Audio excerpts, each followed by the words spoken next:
ఒక అందమైన జింక సరస్సు దగ్గరికి నీళ్లు తాగడానికి వచ్చింది.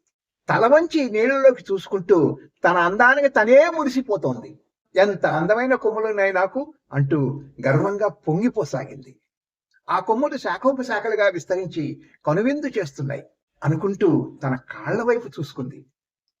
అవి సన్నగా పొడుగ్గా అసహ్యంగా ఉన్నాయి. ఈ కాళ్ళు నా అందమైన ఆకారాన్ని పాడు చేస్తున్నాయి అనుకుంది. అప్పుడే కొందరు వేటగాళ్లు వాళ్ళ కుక్కలతో సహా తనను వెంబడించడం గమనించింది. వెంటనే జింక పరుగులు తీసింది. తన అసహ్యమైన సన్నటి కాళ్లతో ఆ వేటగాళ్లకు చిక్కకుండా మైదానంలో పరుగులు తీసింది. అయితే మైదానం దాటి జింక అడవిలోకి ప్రవేశించింది. దాని అందమైన కొమ్ములు ఆ అడవిలో ముళ్ళ కంపలకు చిక్కుకున్నాయి. అంతే, ఆ ముళ్ళ కంపల నుంచి బయటికి రాలేక ఆ వేటగాళ్లకు చిక్కిపోయింది. అప్పుడు జింకకు జ్ఞానోదయం అయింది.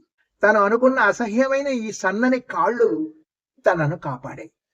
అందమైన కొమ్ములు ముళ్ళ కంపల్లో చిక్కుకొని తన ప్రాణాలు తీస్తున్నాయి.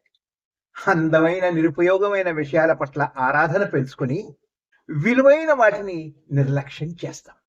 Good luck.